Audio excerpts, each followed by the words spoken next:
Kajian ilmiah.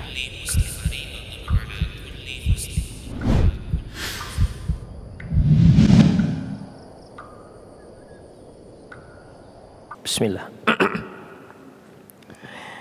Assalamualaikum warahmatullahi wabarakatuh. Innal hamdalillah nahmaduhu wa nasta'inuhu wa nastaghfiruh wa na'udzu billahi min shururi anfusina wa sayyiati a'malina may yahdihillah fahuwal muhtad wa may yudlil falan tajida lahu waliyyan mursyida. Asyhadu an la ilaha illallah wahdahu la syarika lah wa asyhadu anna Muhammadan abduhu wa rasuluh alladzi la nabiyya ba'dah.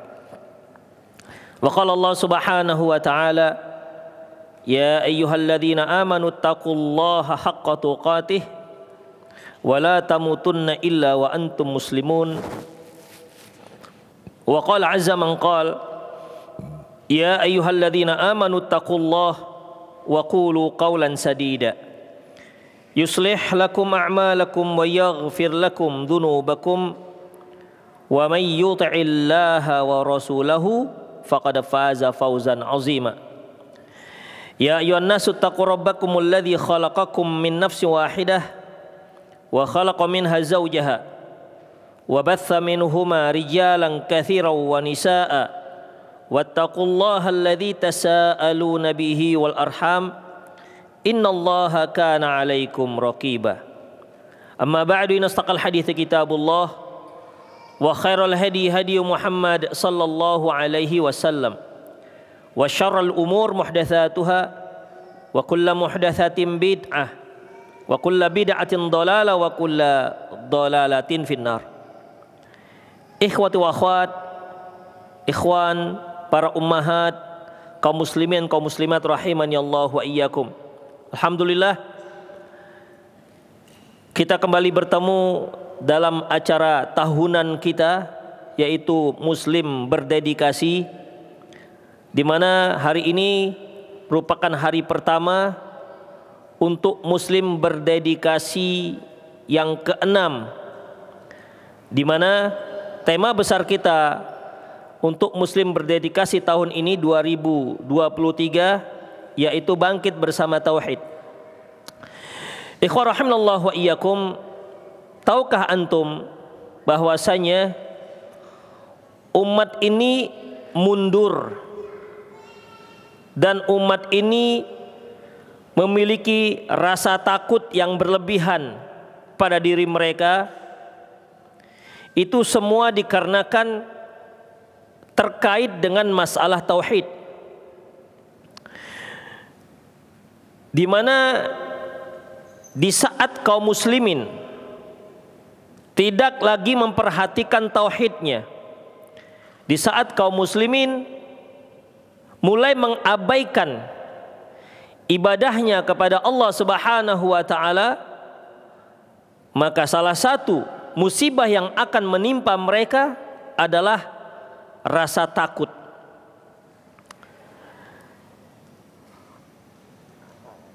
Allah Subhanahu wa taala menyebutkan tentang orang-orang musyrik, di mana orang-orang musyrik pada dasarnya adalah orang-orang penakut, orang-orang yang sebenarnya tidak berani untuk menghadapi orang-orang yang muwahhid. Karena pada dasarnya orientasi mereka adalah kepada dunia. Orientasi mereka materi.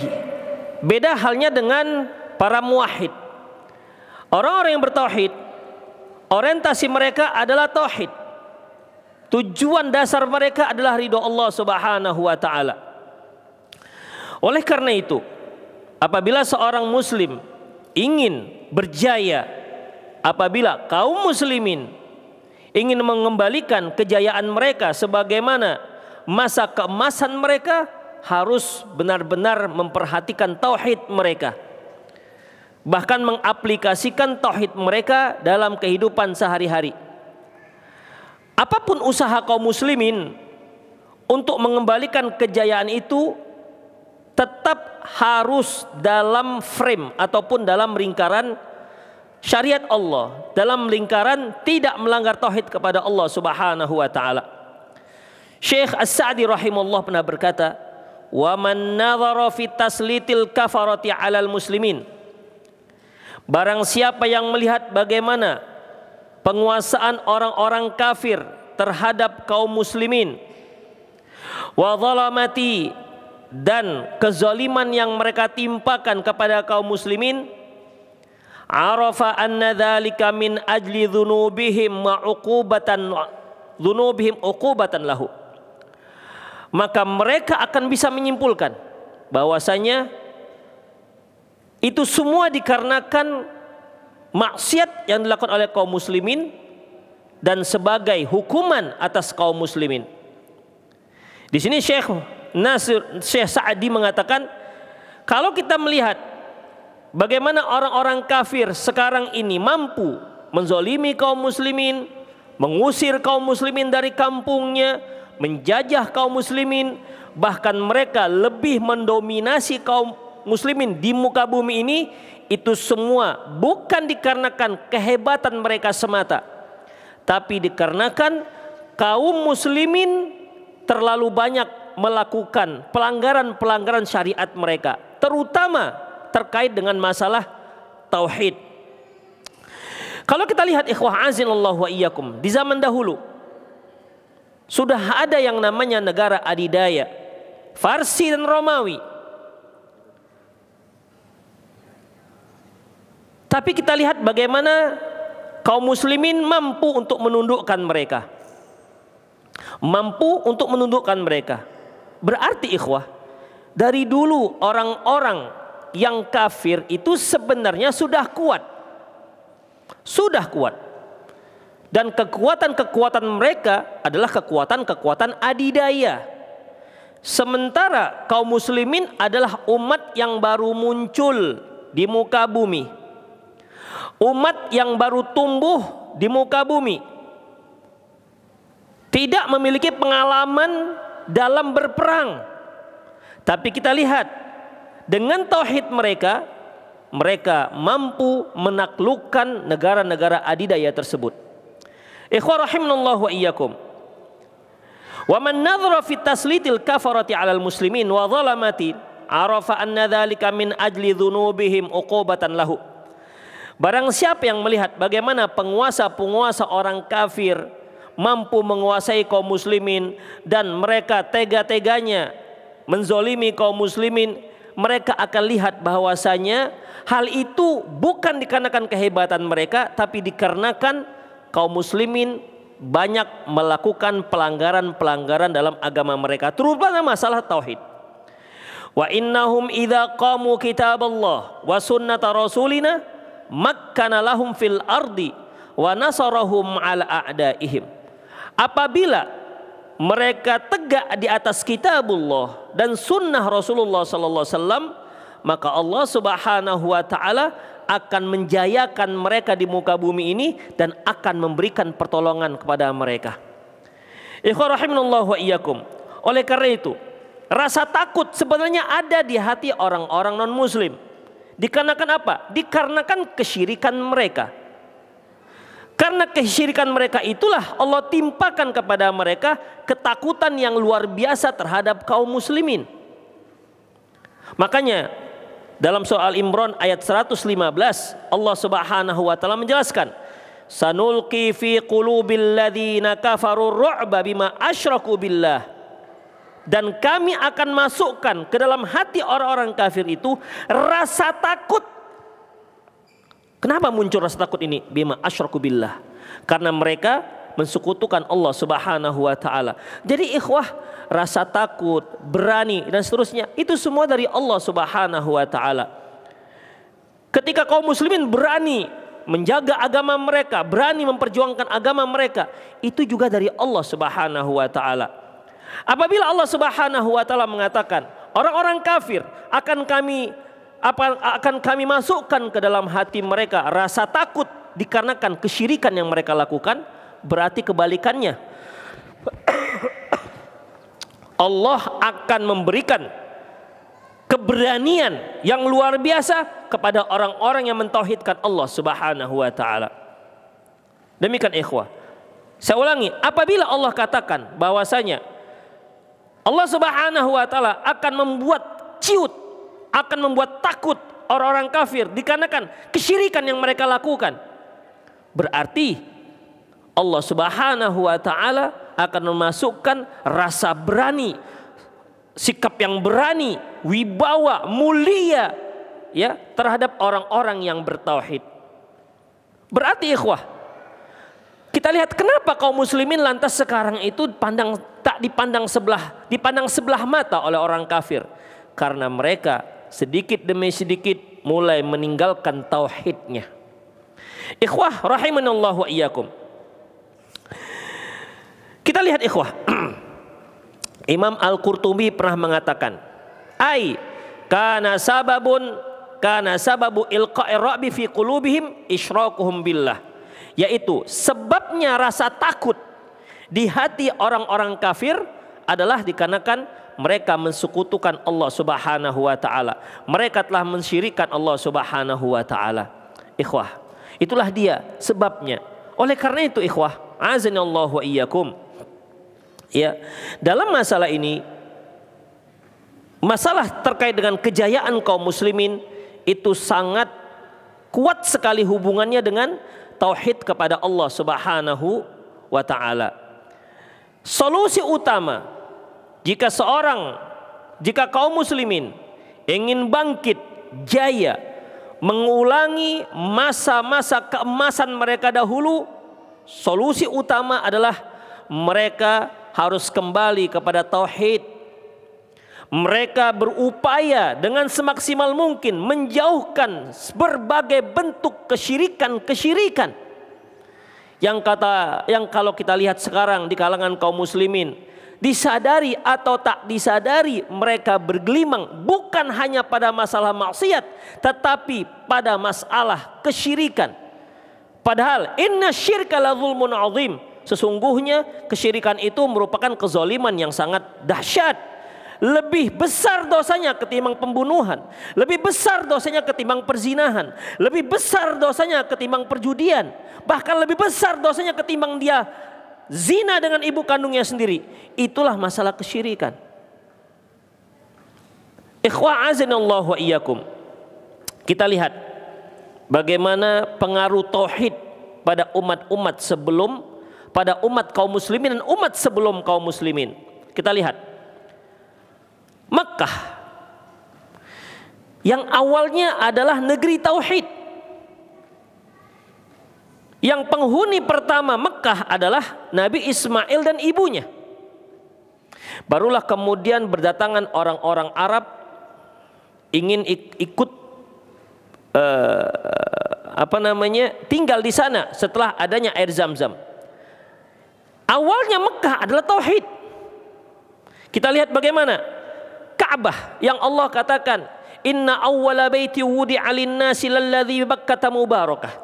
Sesungguhnya rumah pertama yang Allah letakkan, yang Allah bangunkan untuk manusia adalah lalladzi bi Bakkah mubarakah, yaitu yang ada di Mekah yang berkah. Di Mekah yang berkah.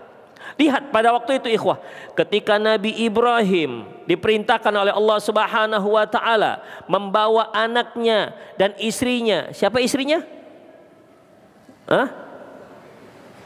Hajar. Dan istrinya Hajar. Baik. Bagaimana kondisi pada waktu itu di situ? Nabi Ibrahim menyebutkan, Rabbi inni askantu min dzurriyyati biwadin ghairi dzi zar'in 'inda baitikal muharram. Ya Allah, sesungguhnya aku telah meninggalkan anakku biwadin ghairi dzi zar'in, di lembah yang sama sekali tidak ada tumbuh-tumbuhan. Sama sekali tidak ada tumbuh-tumbuhan. Inda baitikal muharram, di rumah, di masjid harammu. Ikhwah, kalau manusia dia mau meninggalkan anak istrinya, tentu dia kan harus lihat apakah Anak istrinya bisa menetap di sana dengan kondisi lingkungannya. Dan hendaklah kita katakan Nabi Ibrahim tidak sayang kepada anak-anaknya. Dan tidak juga kita katakan kita lebih sayang kepada anak-anak kita. Nabi Ibrahim meninggalkan anak-anaknya, anak dan istrinya di tempat yang kering kerontang, yang sama sekali tidak ada tumbuhan. Ikhwah, azinallahu wa iyyakum. Dia melakukan itu karena perintah Allah Subhanahu wa taala. Dan Nabi Ibrahim ketika melakukan itu yang atas dasar perintah Allah, dan dia yakin Allah Subhanahu wa taala tidak akan menyia-nyiakan mereka. Makanya ketika Nabi Ibrahim alaihissalam meninggalkan kota Mekah, meninggalkan anaknya dan istrinya, itu dikejar oleh istrinya. Ditanya, kenapa Anda tinggalkan kami? Nabi Ibrahim nggak menjawab, nggak tega ikhwah. Bahkan melihat pun tidak, nggak tega beliau. Namanya juga seorang ayah, seorang suami, nggak tega. Diulang sampai 3 kali. Lantas istri beliau Hajar punya kesimpulan, Allahu amaraka biha. Apakah Allah yang menyuruh? Nabi Ibrahim juga tidak melihat ke belakang. Nah, iya. Lantas apa respon Hajar? Idzan layyudayyan Allah. Kalau begitu Allah tidak akan menyia-nyiakan kami. Ikhwah, coba bayangkan meninggalkan anak dan istri di tempat yang tidak ada apa-apa. Tidak ada tumbuhan, tidak ada air, kering kerontang, tandus, panas. Dengan tauhid kita lihat bagaimana akhir ceritanya, bagaimana ikhwah. Tak lama kemudian Allah munculkan air Zam-Zam. Itu karena tauhid. Anugerah dari Allah Subhanahu wa taala. Tak lama kemudian lewatlah para saudagar-saudagar Arab yang mereka melihat burung yang ada di sekitar. Mereka lihat ini burung ini tidak akan mungkin dia terbang kecuali di bawahnya ada air. Dan mereka tahu di situ tidak ada air. Tapi kali ini kenapa ada burung tersebut? Diselidikilah, ternyata sudah ada air. Akhirnya mereka minta izin kepada ibunya Ismail alaihissalam supaya dibolehkan tinggal di sana. Jadilah dia kota Mekah. Setelah tahun berganti tahun, hari berganti hari, bulan berganti bulan, bergeser kembali ikhwah. Muncul yang namanya kesyirikan. Yang pertama sekali membawa berhala ke Mekah yaitu Amr bin Luhai. Rasulullah SAW mengatakan bahwasanya Amr bin Luhai di hari kiamat nanti dia akan berjalan sambil menyeret-nyeret ususnya yang terburai. Karena dia orang pertama yang membawa berhala ke kota Mekah. Setelah muncul kesyirikan, apa yang terjadi ikhwah? Air Zam-Zam pun tak mengalir lagi. Bayangkan, air Zam-Zam tak mengalir lagi. Habis waktu itu air Zam-Zam. Demikian ikhwah. Hingga akhirnya ikhwah rahimanallahu wa iyyakum, beberapa tahun sebelum lahirnya Rasulullah yang akan membawa bendera tauhid, kakek beliau Abdul Muthalib mimpi dan ditunjukkan di mana tempat air Zam-Zam. Padahal waktu itu sumur Zam-Zam sudah ditanam oleh mereka. Kenapa? Gak ada airnya lagi, kering kerontang. Akhirnya muncul lagi air Zam-Zam dan lahirlah Rasulullah sallallahu alaihi wasallam, dan kembalilah semarak dakwah tauhid di kota Mekah. Setelah beliau diutus menjadi nabi dan rasul, hanya dalam tempo 13 tahun muncul generasi-generasi yang sangat luar biasa. Sebenarnya para sahabat pada waktu itu bisa membalas siksaan, intimidasi orang-orang musyrik Mekah pada waktu itu. Banyak para sahabat, ya Rasulullah, izinkan kami perang, membalas saudara-saudara kami ini. Rasulullah katakan belum ada perintah. Luar biasa ikhwah. Ya. Jadi bukan hanya tauhid. Tauhid itu bisa membuat kita menjadi seorang yang taat kepada Allah Subhanahu wa taala. Hingga akhirnya hijrah. Ya, hingga akhirnya hijrah dan akhirnya penduduk kota Madinah menjadi ibu kota negara kaum muslimin. Ibu kota negara kaum muslimin. Orang-orang Arab yang tak bisa diatur. Mekah yang begitu kering kerontang yang juga orang-orangnya tak bisa diatur.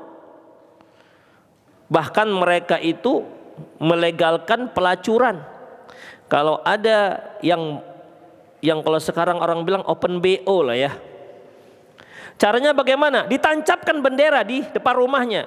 Laki-laki hidung belang maupun yang hidung pesek misalnya, yang mau datang mau bergaul dengannya silahkan.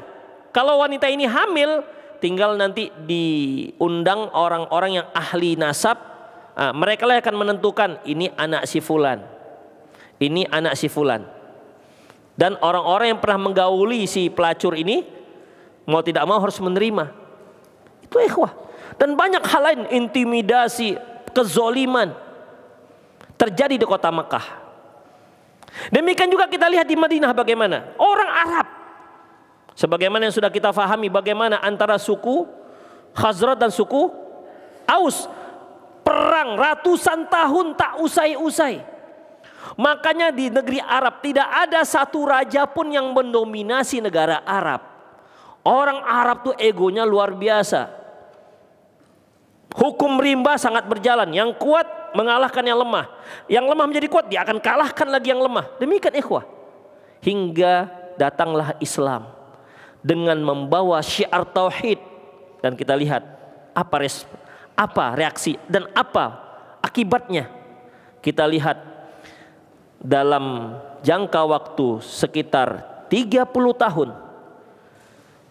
Islam menguasai 3/4 dari seluruh dunia. Ikhwah, coba cari sepanjang sejarah dunia mana kerajaan yang bisa selama 30 tahun bisa menguasai 3/4 dunia. Cari kalau ada. Adapun mereka Romawi, Parsi itu sudah ratusan tahun baru mereka bisa menjadi negara adidaya. Tapi seperti Islam dengan tauhidnya hanya 30 tahun ikhwah. Hanya 30 tahun. Rasulullah mengatakan, "Nusirtu birru'bi masirata syahr." Aku ditolong oleh Allah Subhanahu wa taala dengan memberikan rasa takut kepada orang-orang kafir sebulan sebelum kami serang dia. Bayangkan ikhwah. Orang kafir itu ketika mendengar bulan depan kaum muslimin akan menyerang, takut luar biasa. Kenapa tadi? Kesyirikan. Kaum muslimin Masya Allah wibawa, mulia. Demikian, tidak pernah menghinakan diri di hadapan orang kafir. Ikhwah rahimahullah wa iyyakum. Kita lihat pada zaman Rasulullah apalagi dilanjutkan oleh Abu Bakar radhiyallahu an, pada masa Umar bin Khattab, Farsi dan Romawi ditaklukkan. Kalau kita lihat sepanjang sejarah penaklukan ini, apakah dikarenakan Rasulullah Sallallahu Alaihi Wasallam dan bala tentaranya punya bala tentara yang hebat, punya persenjataan yang lengkap? Apakah tentara-tentaranya, yaitu pasukan khususnya, mereka yang lehernya besar-besar, pinggangnya besar-besar, tangannya gede-gede? Enggak, biasa-biasa aja. Tapi kekuatan tauhid itu yang membuat mereka tak pernah gentar menghadapi orang kafir. Ikhwah rahimanallahu wa iyyakum. Coba antum lihat sejarah. Khalid bin Walid pada perang Mu'tah. Setelah 3 komandan pasukan perang tewas, maka dialah yang mengambil alih dengan kesepakatan kaum muslimin, pasukan kaum muslimin. Di antara komandannya yang tewas itu Ja'far bin Abi Thalib. Ikhwah, setelah diperhatikan tewasnya Ja'far ini radhiyallahu anhu, ternyata terkena 60 tusukan semuanya di depan, tidak ada yang di belakang. Itu menunjukkan apa? Dia nggak pernah lari sampai mati, dia maju terus. 60 tusukan baru dia tewas. Coba bandingkan kita, mungkin set black mati. Ini 60 ikhwah, baru dia bisa tewas. Kuatnya luar biasa. Apakah karena memang mereka proteinnya bagus, atau karena makan banyak kalori, banyak makan karbohidrat, atau karena makannya gandum? Enggak. Tauhid mereka itu yang membuat mereka kuat. Kisahnya ketika terpotonglah tangannya kiri, tangan dan tangan kanan dipegangnya, terpotong tangan kiri habis, tinggal sisa tangannya dipegang dengan sisa tangannya, hingga akhirnya dia tewas. 60 liang, baru itu yang membuat dia tewas. Ikhwah, orang kafir mana yang tak gentar melihat ini? Sampai orang-orang Turki ketika mereka mendengar kaum muslimin, pasukan kaum muslimin, mereka mengira kaum muslimin itu tidak hanya memiliki satu nyawa. Begitu ikhwah luar biasanya Khalid bin Walid ketika perang itu. Ketika perang tersebut 9 pedangnya patah. Ikhwah, kalau dulu perang manual, ya pedang lawan pedang, pedang dibacokkan kemudian dihadang dengan perisai. Kita tahulah besi dengan besi. Apa yang terjadi dengan tangan? Antum ambil besi, pukulkan ke tiang. Apa yang antum rasakan? Kan ada getarannya. Ikhwah, bayangkan 9 pedangnya patah. Mungkin kalau kita sekarang 1 pedang belum patah, tangan sudah kebas duluan, nggak bisa bergerak lagi. Kenapa ikhwah? Tauhid mereka luar biasa. Tauhid mereka itu membuat jiwa mereka itu kuat, nggak melempem, nggak loyo, nggak longoh. Itulah pasukan kaum muslimin dengan tauhid. 30 tahun ikhwah, 30 tahun. Farsi takluk, Romawi takluk, 2 negara adidaya. Hanya 30 tahun. Contoh lain ikhwah rahimanallah wa iyyakum. Kita lihat dakwahnya Nabi Yunus alaihissalam. Nabi Yunus, setiap nabi itu mengemban dakwah tauhid, Tapi Nabi Yunus sudah berusaha, dia merasa kaumnya tidak mau menerima tauhid ini. Akhirnya dia pun pergi meninggalkan kaumnya. Dan hingga akhirnya dia pun ditelan oleh ikan. Dan dia berdoa di dalam kegelapan perut ikan. La ilaha illa anta subhanaka inni kuntu minadh dhalimin. Istighfar yang terus berucap dari lisannya Nabi Daud alaihissalam, hingga akhirnya ikan tersebut memuntahkan Nabi Yunus. Kemudian dia kembali ke daratan. Lihat apa yang terjadi ikhwah. Ternyata kaumnya sudah beriman kepada Allah. Dakwah tauhid. Ya. Ashabul Kahfi. Kira-kira kenapa mereka lari ke gua? Karena mereka sudah nggak sanggup lagi melawan kaumnya, lari ke gua. Akhirnya Allah tidurkan sekian ratus tahun. Lantas ketika mereka bangun, mereka dapati kaumnya sudah bertauhid kepada Allah Subhanahu wa taala. Terkadang ikhwah, kita ketika berdakwah tauhid, kita tidak rasakan keberhasilan ketika kita masih hidup. Tapi kita akan rasakan mungkin di zaman anak cucu kita. Syekh Muhammad bin Abdul Wahab, beliau nggak merasakan dakwah tauhid seperti sekarang ini. Pada zaman beliau berusaha mati-matian untuk menyebarkan dakwah tauhid. Dan kita lihat hasilnya. Ikhwah, azanallahu wa iyyakum. Itulah dia. Ya, bagaimana kebangkitan kaum muslimin dengan tauhid. Satu lagi ikhwah contoh.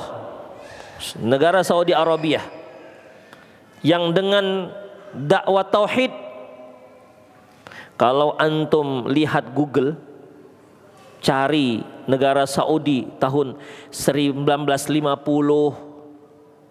tahun 1950, 1960 itu warga negara Saudi Arabia dibagi-bagikan, tak ada yang mau. Siapa yang mau ikhwah? Tandus, kawannya unta. Orang tentu lebih suka di Indonesia. Hijau, banyak air, tongkat dan batu jadi tanaman, suburnya luar biasa. Gak ada yang mau.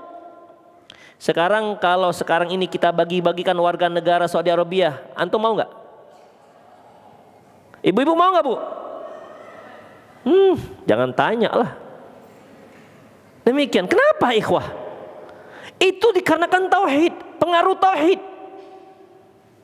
Ketika nanti terjadi pergeseran, lihat nanti.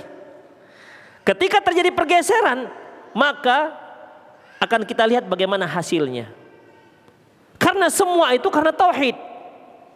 Kekuatan tauhid membuat seorang manusia itu, membuat kaum itu menjadi jaya, menang menghadapi orang-orang. Ikhwah rahimanallah wa iyyakum. Oleh karena itu, sebagaimana Rasulullah sallallahu alaihi wasallam berhasil jaya membawa orang-orang Arab yang tadinya primitif, tidak tahu aturan, dan tidak ada seorang pemimpin pun yang bisa memimpin mereka semua. Masing-masing saling membunuh yang lain, berperang yang satu dengan yang lain. Ternyata ketika datang Islam, Islam mampu menjadikan orang-orang Arab itu tunduk dengan satu kepemimpinan. Sampai Raja Heraklius pun merasa heran, bisa seperti itu orang-orang Arab. Karena memang kalau kita lihat dalam sejarah, tak ada raja yang bisa menguasai mereka semua. Tidak ada. Mereka hidup dengan berkobilah-kobilah. Ketika datang tauhid, Masya Allah, ya, mereka bisa bersatu di bawah kepemimpinan Rasulullah SAW, di bawah bendera tauhid. Makanya ikhwal azallahu wa iyyakum, apa kata Imam Malik? La yasluhu akhiru hadhil ummah bima saluha bihi awwaluha. Sesungguhnya generasi akhir umat ini tidak akan mungkin bisa menjadi baik kecuali dengan jalan hidup yang telah dijadikan generasi pendahulunya. Kalau kita mau menjadi baik, menjadi jaya, bangkit dengan tauhid, bangkit sebagaimana umat Islam sebelumnya, titilah jejaknya Rasulullah dan para sahabat. Bagaimana cara mereka bangkit? Kita harus ikuti cara mereka. Kalau tidak, jangan harap kaum muslimin akan bangkit. Ikhwah rahimanallah wa iyyakum. Kalau kita lihat fenomena yang banyak terjadi, terkadang sebagian kaum muslimin itu melihat, memperhatikan, meneliti, apa ini? Kenapa kaum muslimin gak bangkit-bangkit? Semua kita merindukan bagaimana kejayaan kaum muslimin pada waktu itu. Masa keemasan kaum muslimin pada waktu itu. Yang pada waktu itu satu-satunya negara adidaya. Padahal ikhwah, biasanya negara adidaya itu dua, yang saling bertempur. Namun pada masa keemasan kaum muslimin, negara adidaya hanya satu. Sekarang kan juga begitu, negara adidaya nggak satu, ya. Mereka saling memberi pengaruh, menyebarkan pengaruh. Tapi pada masa keemasan kaum muslimin, negara adidaya hanya satu, dia adalah negara Islam. Tapi sebagian orang mencari-cari selain tauhid, gimana caranya supaya kita bisa jaya seperti dahulu. Ada yang mengatakan, ini makar orang kafir, luar biasa, Zionis, kemudian kristenisasi, makar-makar, bagaimana orang kafir untuk merusak kaum muslimin. Semua cara-cara ataupun khidah atau tipu daya yang dilakukan oleh orang-orang kafir melalui media massa, melalui televisi, kadang-kadang melalui media yang merupakan melalui media cetak dan elektronika, semuanya ini merupakan makar-makar orang kafir. Akhirnya gimana? Sibuklah dengan memperhatikan apa makar mereka tahun ini, apa makar Zionis tahun ini. Ikhwah, ini salah. Kalau kita menyatakan gak bangkitnya, mundurnya kaum muslimin gara-gara makar orang-orang kafir, dari dahulu orang kafir sudah ada makar. Kenapa? Karena induknya adalah iblis. Induknya adalah iblis.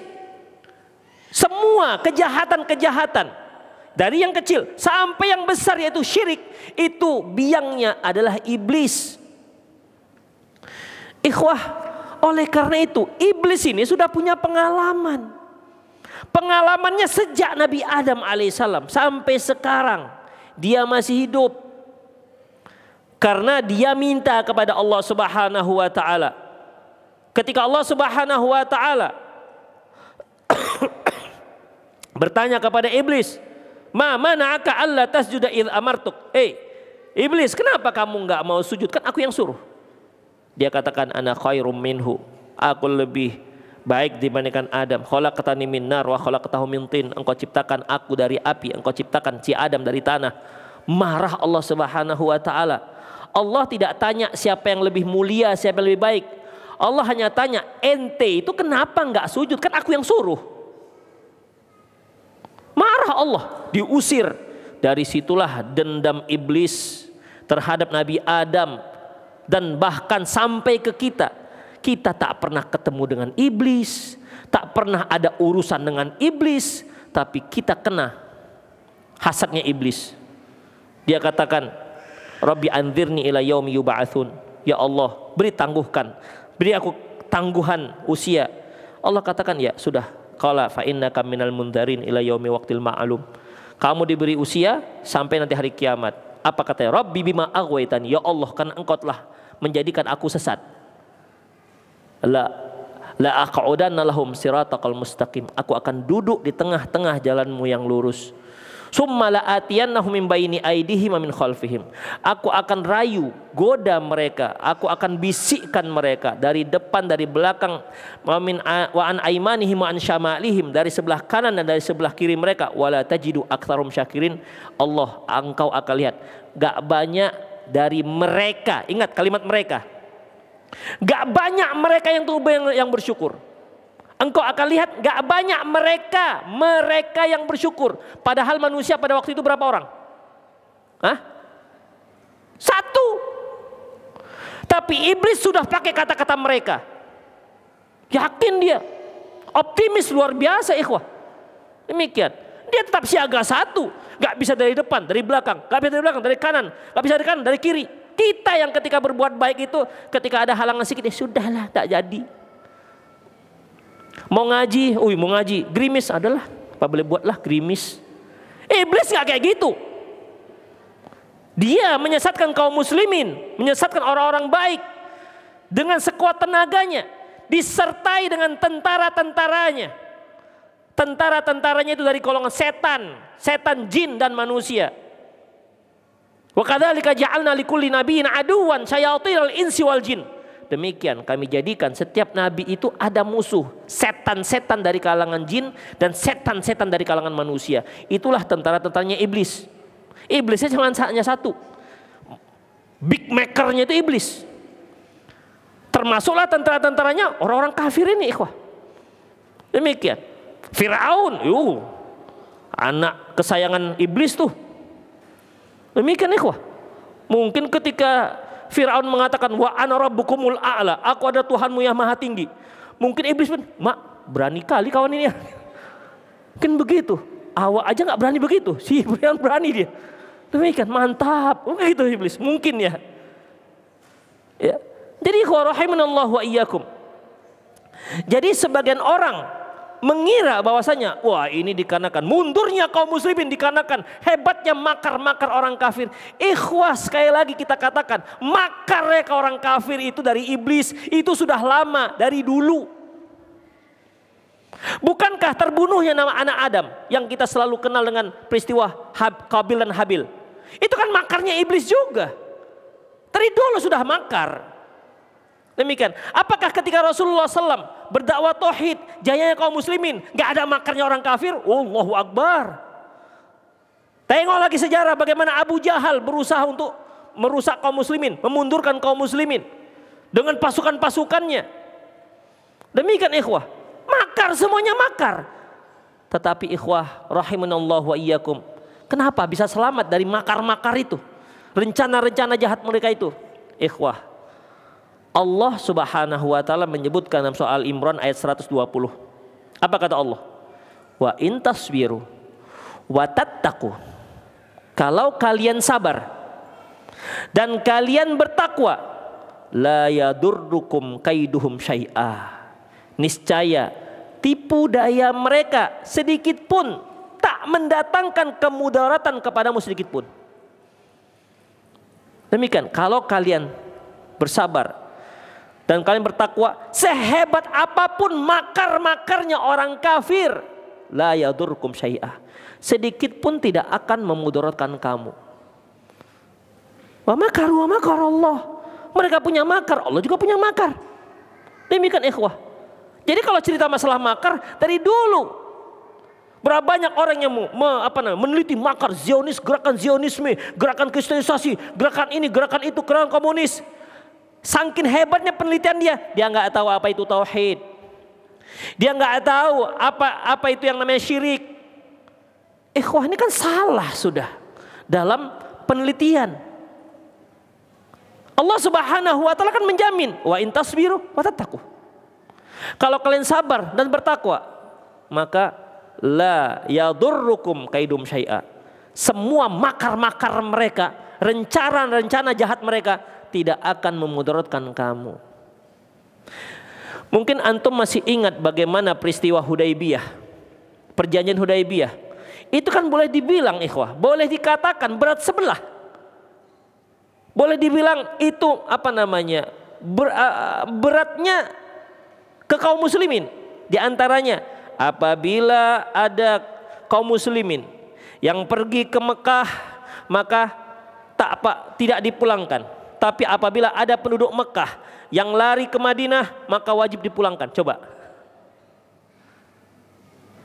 Tapi karena Rasulullah SAW orangnya memang, ya beliau dibimbing oleh wahyu, ya sudah, tidak apa-apa.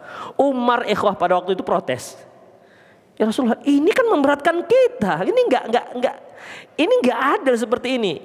Ya. Pertama Umar datangkan Abu Bakar. Ya Abu Bakar, Anda ini gimana? Apa kata Abu Bakar? Keputusan Rasulullah itu yang terbaik. Orang-orang kafir musyrik Mekah pada waktu itu bahagia. Kenapa? Wah, Muhammad mau seperti ini. Mereka merasa senang. Wah, Muhammad menyetujui perjanjian seperti ini. Kalau ada orang Mekah ke Madinah dipulangkan. Kalau ada orang Madinah datang ke Mekah gak dipulangkan. Wah, bahagia kali mereka. Ternyata ikhwah, itu mengakibatkan menumpuknya kaum muslimin di Mekah.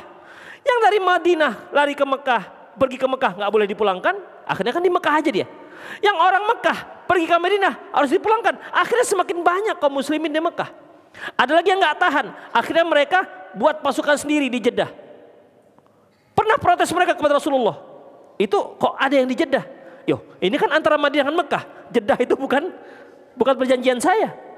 Kalian berjanji dengan mereka, itu di luar perjanjian saya. Demikian ikhwah, luar biasa. Jadi memang tauhid itu Allah semua yang buat berencana ikhwah. Allah semua yang berencana. Kalau kita luruskan tauhid kita berupaya untuk sabar dan bertakwa kepada Allah Subhanahu wa taala. Rencana itu ada di tangan Allah, bukan kehebatan kita. Yakinlah kalau kita mengandalkan kehebatan kita, takkan bisa menang. Karena orang kafir itu dia punya yang namanya iblis. Iblis itu ikhwah, bisa dia menjelma jadi orang intelektual. Bisa kan? Dia pengalaman. Nabi Adam aja sempat KO dibuatnya kan? Demikian, tapi Allah memaafkan, memberikan taubat kepada Nabi Adam alaihissalam. Kemudian Allah Subhanahu wa ta'ala firman dalam surat Ghafir ayat 55. Fasbir inna wa'dallahil haq.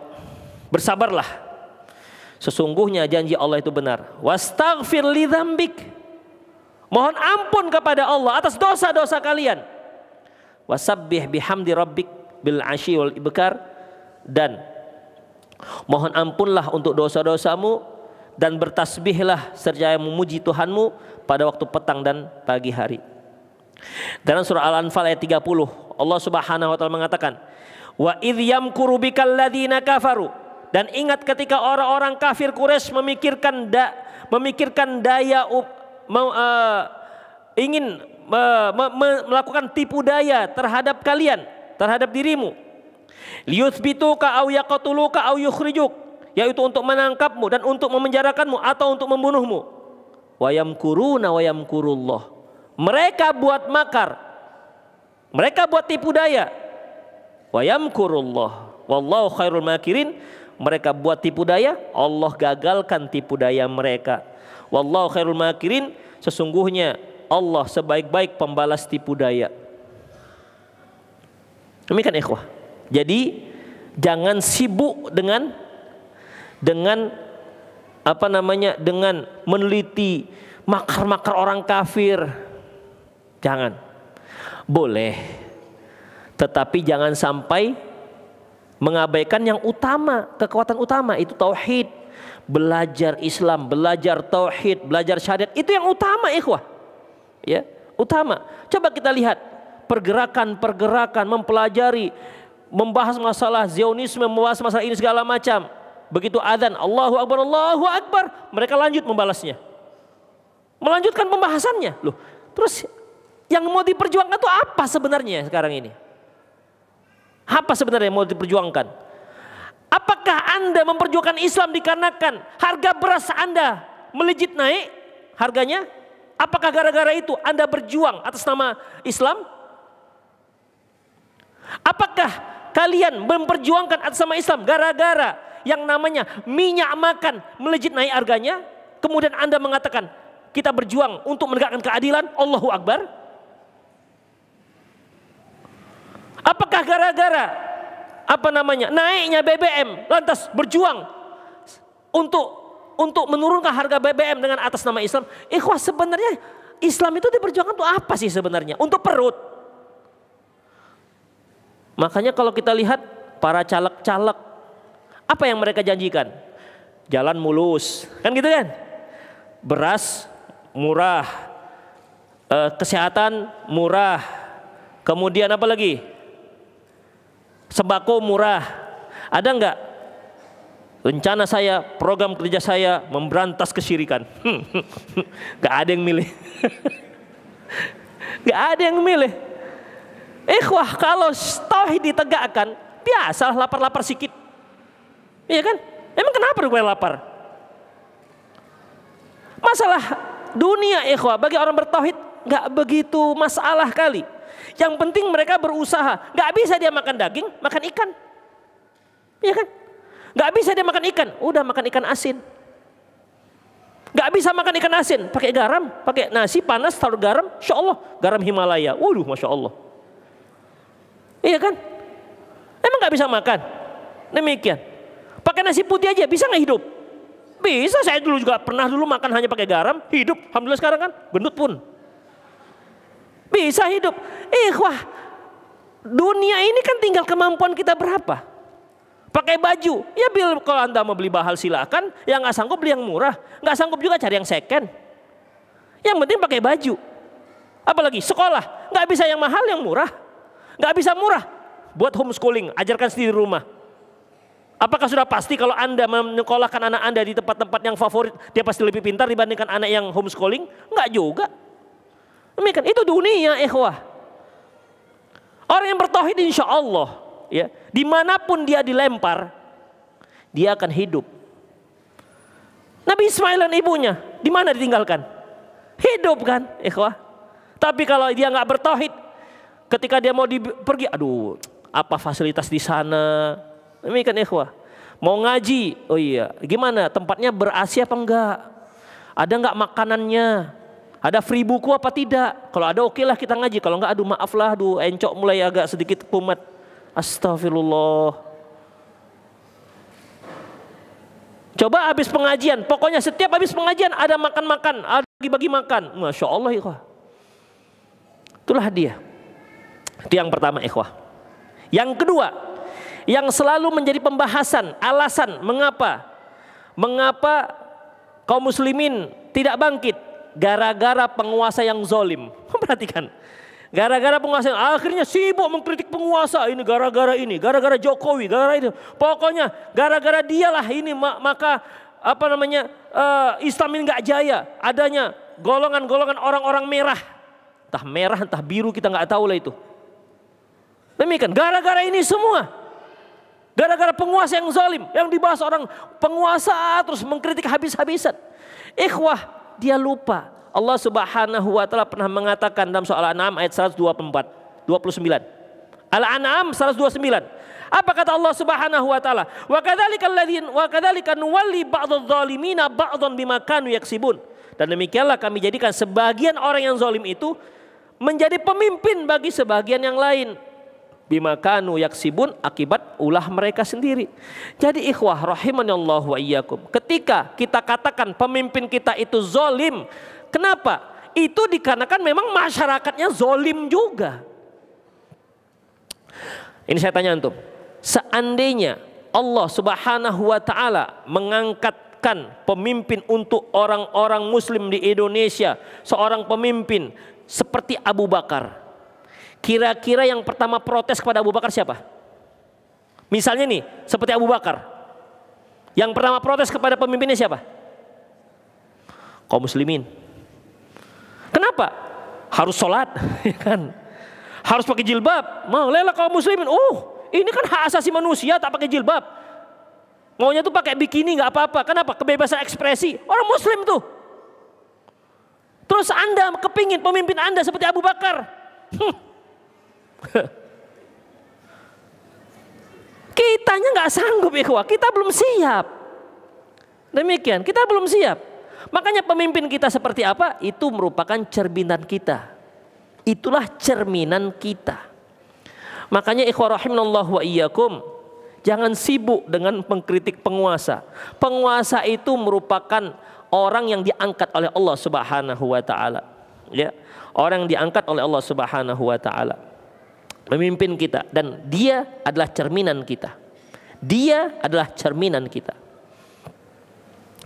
Kemudian ikhwah, yang ketiga, yang sering jadi pembahasan, penyebab terpuruknya kaum muslimin, yaitu terpecah belah kaum muslimin. Hingga akhirnya ayolah kita kumpul-kumpul. Masalah akidah gimana? Enggak masalah lah, yang penting kita harus bersama. Yang satu mengatakan Allah di atas arsy, yang satu mengatakan Allah jauh tak berjarak, dekat tak bersentuh. Yang satu mengatakan Allah di mana-mana, yang satu mengatakan aku adalah Allah, Allah adalah aku. Ayo, yang penting kita kumpul, kita galang kekuatan, kita bersatu. Itu alasannya. Akhirnya dengan Syiah pun gak masalah. Orang Syiah yang mencela para sahabat, yang mengatakan semua sahabat kafir setelah Rasulullah SAW wafat. Semua sahabat kafir setelah Rasulullah SAW wafat, kecuali Fatimah, Ali bin Abi Thalib, Hasan, Hussein, Salman Al-Farsi, Miqdad bin Aswad. Sisanya kafir katanya. Kemudian Anda bersatu dengan orang jenis seperti ini. Itu ikhwah, kita jangan cerai-berai. Justru kita harus buat garis. Mereka itu bukan muslim. Begitu ikhwah. Ya, memang Allah mengatakan wa'tasimu bihablillahi wala tafarraqu. Kalian pegang tali Allah, jangan kalian terpecah belah. Artinya orang-orang yang bisa bersatu itu adalah orang-orang yang pegang tali Allah, yang melepaskan tali Allah, biarkan mereka sana jalan sendiri. Begitu ikhwah. Jadi bersatu itu di atas tauhid, bersatu itu di atas sunnah Rasulullah sallallahu alaihi wasallam. Bukan semua akidah, tidak apa-apa, yang penting kita kumpul. Kita memaklumi apa yang na'tadzir fi makhtalafna, gitu kira-kira. Kita ya memaklumi apa yang terjadi perselisihan kita. Jadi kalau dia katakan bolehnya mengambil berkah dari kuburan-kuburan keramat, ya udah nggak apa-apa, yang penting dia muslim. Ada satu lagi, sujud ke kuburan-kuburan, enggak apa-apa. Apa yang tersisa dari Islam ikhwah kalau hanya sekedar bersatu seperti ini? Ini cara bersatunya orang Yahudi. Apa kata Allah? Tahsabuhum jami'an wa qulubuhum syatta. Mereka, kalian melihat mereka itu berkumpul, sebenarnya hati mereka itu terpecah belah.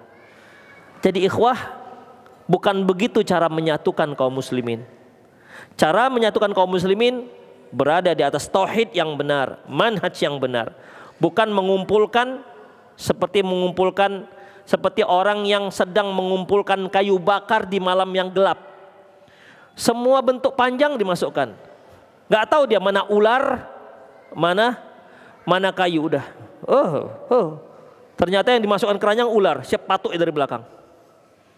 Kenapa? Nggak ada cahaya membedakan mana yang kayu dan mana yang ular. Kemudian apalagi ikhwah rahimanallahu wa iyyakum. Ya. Taib. Jadi poin ketiga ini menganggap banyaknya Islam itu, banyaknya kaum muslimin itu merupakan kekuatan. Salah. Mungkin antum masih ingat kisah perang Hunain. Surat Taubah ayat 25 menyebutkan, laqad nasarakumullahu fi mawatin katsiratin wa yaum Hunain. Sesungguhnya Allah telah menolong kalian wahai orang-orang mukmin di medan pertempuran yang sangat banyak, dan termasuklah pada waktu perang Hunain. Idz a'jabatkum kathratukum, di saat itu kamu congkak karena banyaknya jumlah kalian. Falam tughni ankum syai'a, dan jumlah yang banyak tersebut ternyata tak ada manfaatnya sedikit pun kepada kalian. Wadaqat 'alaikumul ardu bima rahubat, dan bumi yang luas itu pun menjadi terasa sempit. Padahal banyak ini kaum muslimin. Summa wallaitum mudbirin, dan kemudian kalian pun lari ke belakang, lari. Ikhwah, 12.000 pasukan kaum muslimin pada waktu itu melawan pasukan Hunain. Orang yang di Hunain hanya beberapa ribu orang. Kalah hancur. Karena pada waktu itu kaum muslimin ketika Rasulullah menaklukkan kota Mekah itu kan membawa 10.000 pasukan. Setelah itu orang-orang Mekah masuk Islam, dan ketika Rasulullah mau berangkat ke Hunain bertambahlah 2.000 lagi, terdiri dari orang-orang yang baru masuk Islam. Ketika melihat pasukan mereka 12.000, sedangkan pasukan kita yang sedikit aja menang, apalagi banyak, begitu. Itu langsung resah Rasulullah. Dan memang kalah akhirnya. Kalah. Setelah kucar kacir yang 12.000, kemudian Rasulullah menggalang lagi kekuatan, hanya beberapa ratus saja bisa mengalahkan, bisa memenangkan peperangan Hunain. Itu ikhwah. Ya. Kemudian ada lagi yang mengatakan, kenapa kaum muslimin mundur? Karena mereka tidak jihad. Ada nggak? Kita harus tegakkan jihad. Maka masing-masing asah parang aja. Belum mulai-mulai itu parang asih diasah. Dari mulai segini parangnya tinggal sudah tinggal tipis. Asih diasah saja, entah kapan mulainya. Ada yang begitu ikhwah. Ini karena kan kita nggak jihad. Jadi menganggap bahwasanya kebangkitan kaum muslim itu harus perang. Ini lagi sebuah kesalahan. Ya. Lupa mereka dengan tauhid. Ikhwah, azanillah wa iyyakum. Ya. Jihad betul, tapi tentunya ada syaratnya. Demikian. Boleh jihad? Boleh. Itu merupakan syariat Islam. Kita nggak boleh menampik yang namanya jihad. Tapi ada syarat dan ketentuan yang berlaku. Tidak asal-asal semangat. Kaum muslimin ikhwah, kalau disemangati untuk perang. Jadi yang nggak sholat pun semangat perang. Bawaannya depan itu surga aja. Demikian. Kenapa? Kepingin supaya jalan pintas masuk surga. Tapi kan ikhwah, jihad itu ada aturannya. Sehingga dia benar-benar menjadi jihad fisabilillah. Ikhwah, sedangkan yang jihad fisabilillah, yang benar-benar jihad, yang apabila dia tewas masuk ke dalam surga, jika ternyata niatnya tidak benar, akhirnya masuk neraka juga. Inna awwala man utiya, sungguhnya orang yang pertama sekali dihadapkan pada Allah Subhanahu wa taala yaitu rajulun ustushhida, seorang yang mati syahid. Fa'arrafahu ni'amahu fa'arafaha. Kemudian Allah Subhanahu wa taala mengingatkan bagaimana nikmat-nikmat yang telah diberikan kepada dia. Fa'arafaha, dan dia pun mengingatnya. Kata Allah, "Fama 'amilta fiha?" Apa yang kamu lakukan dengan nikmat-nikmat itu? Katanya, "Qataltu fika hatta istashhadtu." Ya Allah, aku telah berperang di jalanmu hingga aku mati syahid. Apa kata Allah? "Kadzabta," kamu itu pembohong. Kamu itu pembohong. Innama qatalta liyuqal laka jari. Kamu itu kan perang agar orang-orang mengatakan kamu itu pemberani, pahlawan, singa padang pasir. Singa apa lagi? Demikian. Faqad qil, kan orang-orang sudah memberikan julukan itu kan? Ya sudah. Fasuhiba ala wajhi fa ukhla finnar. Diseret dia di wajahnya dan dicampakkan ke dalam api neraka. Kenapa dia bisa seperti itu ikhwah? Tauhidnya kurang. Padahal jihadnya betul. Niatnya salah. Niatnya salah. Perbaikan niatnya di mana? Di bab mana ikhwah? Di bab tauhid. Itu perang yang benar. Apalagi perang yang tak jelas, kajol, kagak jelas. Entah di jalan apa dia perang. Demikian ikhwah. Sempat kalau dahulu itu gara-gara membela salah satu dari paslon. Jihad katanya. Nah, sekarang kecewa dia. Ikhwah rahimanallahu wa iyyakum. Itulah dia. Ya. Baik, selanjutnya ikhwah. Ya. Itulah dia. 4 hal yang sering dijadikan, yang sering dibahas dalam pembahasan mengapa Islam tak bangkit-bangkit. Ya, mengapa Islam tak bangkit-bangkit? Hingga karena salah dalam pembahasan, akhirnya ya memang kesimpulannya juga jadi salah. Oleh karena itu ikhwah rahimani Allah wa iyyakum, Allah Subhanahu wa taala menolong orang-orang mukmin. Dan Allah mengatakan, inna lanansuru rusulana walladzina amanu fil hayatid dunya.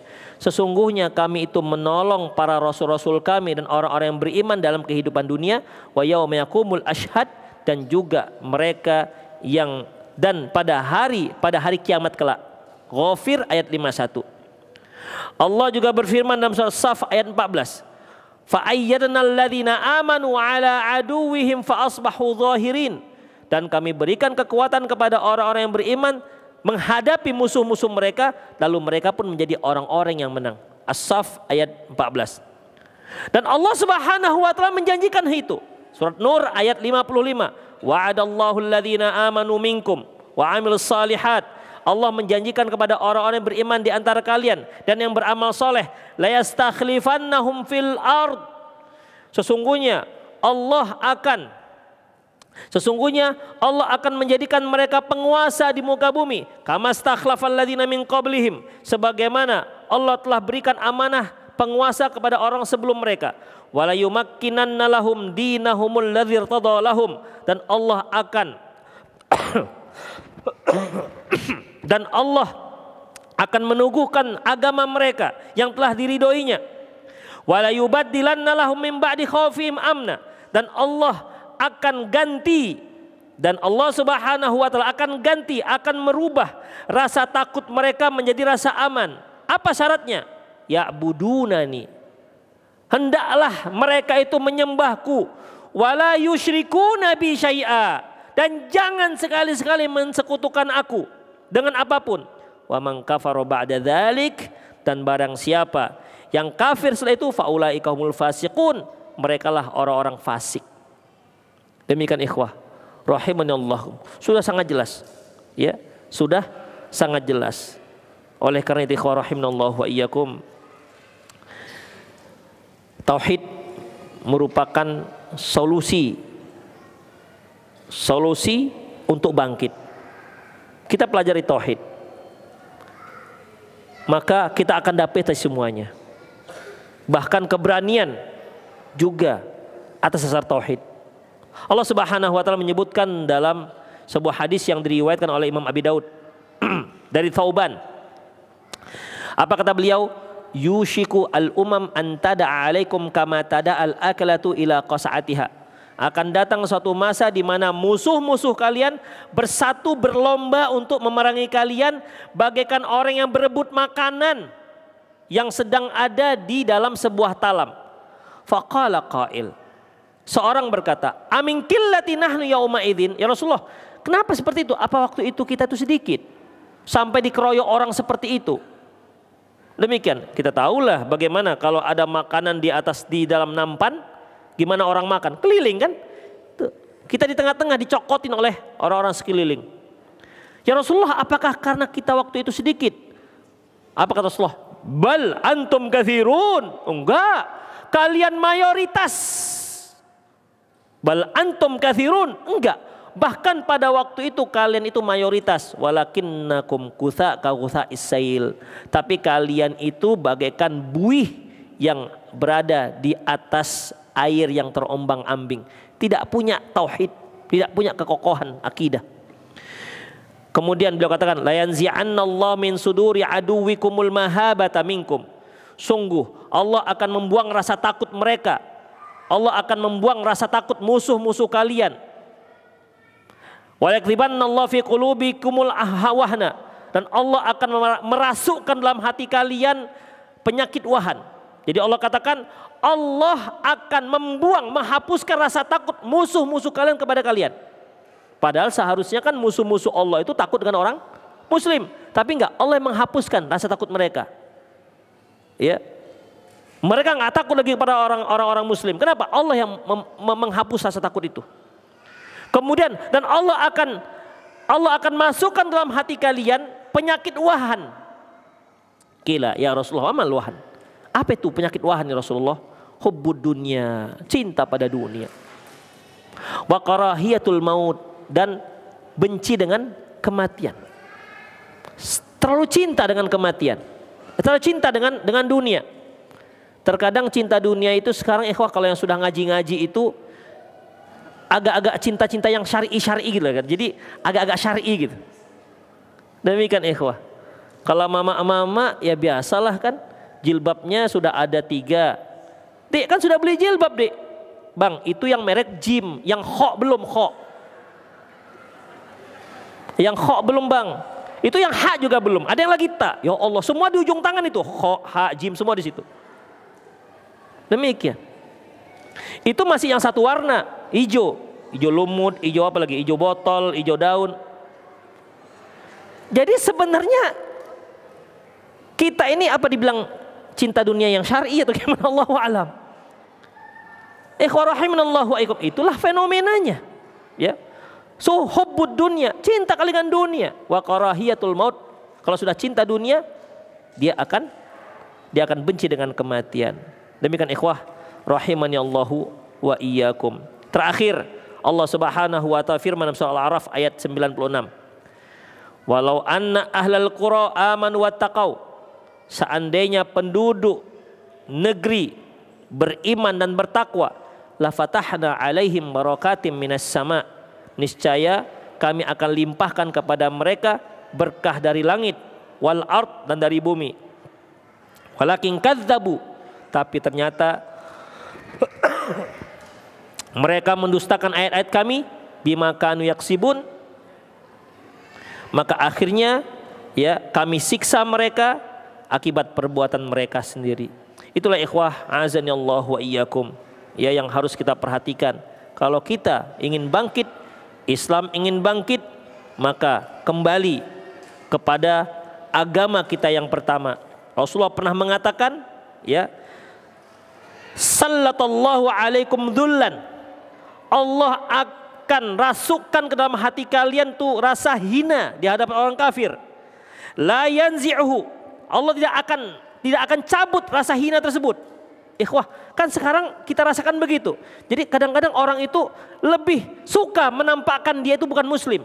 Jadi lebih suka ke amrik-amrik gitulah. Gaya-gaya amrik. Demikian. Ketimbang dia menunjukkan identitasnya sebagai seorang muslim. Dia nggak berani mengatakan, nggak bangga mengatakan I am muslim. Demikian ikhwah. Lebih suka dengan identitas-identitas yang umum. Orang-orang kafir mereka bangga. Dan Allah masukkan ke dalam hati kaum muslimin rasa hina di hadapan orang kafir. Merasa muslim itu kolot, orang-orang kafir modern, merasa muslim itu ketinggalan, orang kafir adalah orang yang paling maju, umat yang maju, kaum maju. Itulah penghinaan, merasa hina dalam dirinya sendiri. Seolah Islam adalah agama yang menghadang kemajuan. Dan ini pernyataan seorang pakar katanya, yang menyatakan dirinya cendekiawan muslim, bahwasanya kemajuan itu, agama Islam menghalangi kemajuan Islam itu sendiri. La haula wala quwata illa billah. Dan itu kenyataan ikhwah. Itu muslim loh. Kalau orang kafir yang menyatakan gitu mungkin habis dibuat orang.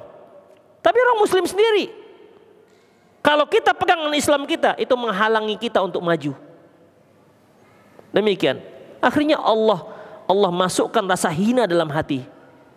Merasa Islam kolot, merasa Islam ketinggalan, merasa Islam begini-gini seterusnya. Ya, hatta tarji'u ila dinikumul ula, sampai kalian kembali kepada agama kalian yang pertama. Itulah ikhwah rahimanallah, agama yang dibawa Rasulullah sallallahu alaihi wasallam. Jadi semua kehinaan, semua apa yang kita rasakan itu akibat kita sendiri. Keterbelakangan kaum muslimin bukan dikarenakan agamanya, tapi dikarenakan kaum muslimin mulai menjauh dari agama mereka sendiri. Dan ingat ikhwah, kemenangan kaum muslimin itu dikarenakan pertolongan Allah. Itu yang pertama, dengan takwanya kaum muslimin kepada Allah Subhanahu wa taala. Adapun berikutnya masalah persenjataan, masalah ekonomi, itu nomor berikutnya. Bukan kita katakan nggak penting, itu penting juga. Allah yang katakan, wa'id lakum mastata'tum min quwwah. Siapkan persenjataan kalian, kekuatan kalian. Diperintahkan oleh Allah Subhanahu wa taala. Tapi yang pertama itu tauhidnya harus dibenarkan.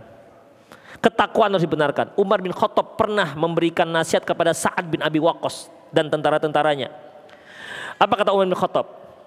Ya Sa'ad, aku wasiatkan kepada kamu supaya bertakwa kepada Allah dan juga tentara-tentaramu agar bertakwa kepada Allah. Sebab sesungguhnya kalian itu menang menghadapi orang kafir dikarenakan orang kafir itu buat maksiat. Seandainya kalian sama-sama berbuat maksiat, maka pasti mereka menang. Artinya Allah itu menolong kalian karena kemaksiatan mereka. Tapi kalau kalian juga buat maksiat, kalian akan kalah. Kenapa? Fa inna uddatahum laisa ka uddatikum. Sesungguhnya persiapan mereka, persenjataan mereka tidak sama seperti kalian. Artinya kalian lebih sedikit. Wa adaduhum ka adadikum. Jumlah pasukan kalian juga tak sama seperti mereka. Mereka lebih banyak. Otomatis kalau sama maksiat kalian dengan maksiat mereka, kalian pasti kalah. Kenapa? Finansialnya mereka lebih hebat, senjata mereka lebih hebat, kemudian pasukan lebih banyak, kalian pasti kalah. Makanya Allah menolong kalian dikarenakan kemaksiatan mereka dan dikarenakan ketakwaan kalian. Demikian ikhwah rahimanallah wa iyyakum.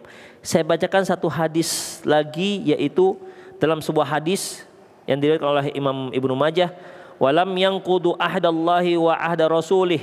Tidaklah kaum muslimin itu membatalkan perjanjian dia terhadap Allah dan Rasulnya, illa sallallahu alaihim aduwahum aduwan min ghairihim, kecuali Allah akan jadikan musuh mereka mampu menguasai mereka. Fa akhadhu ba'dha ma fi aidihim, dan akhirnya mereka pun merampas apa yang dimiliki oleh kaum muslimin. Kenapa? Karena mereka telah meninggalkan perjanjian mereka terhadap Allah dan Rasulnya. Perjanjian terhadap Allah syahadat. Syahadat mentauhidkan Allah, tidak mensekutukannya. Perjanjian terhadap Rasulullah yaitu meningkatkan ataupun mengimani, melaksanakan sunnah Rasulullah SAW, menghidupkan sunnah Rasulullah Sallallahu Alaihi Wasallam. Tapi ikhwah, itu sajalah kajian kita sebagai perdana ya untuk hari ini. Semoga Allah Subhanahu Wa Taala memberikan kita kekuatan, hidayah, dan semoga Allah Subhanahu wa taala mengokohkan tauhid kita. Dan tauhid itu akan kokoh dengan cara pertama ada ilmu kita di situ. Jadi sangat kuat sekali, erat sekali dengan kajian-kajian kita tentang ketauhidan. Demikian ikhwah, saya kira itu saja kajian kita, semoga bermanfaat. Aku qouli hadza wa astaghfirullah li wa lakum wal muslimin innahu wal ghafurur rahim. Itu saja ya, tidak kita adakan tanya jawab kan? Ada juga tanya jawab. Masih perdana loh. Nanti aja ya. Iya, biar mereka jalan-jalan dulu. Demikian ikhwah, ya banyak lagi sesi kita insya Allah banyak ya. Jadi yang untuk mau tanya tadi simpan dulu, di save dulu. Demikian. Itu saja ikhwah. Saya mohon maaf. Kita akhiri, subhanakallah wa bihamdik, asyhadu an la ilaha illa anta, astaghfiruka wa atubu ilaih, wa akhiru da'wana alhamdulillahi rabbil alamin. Assalamualaikum warahmatullahi wabarakatuh.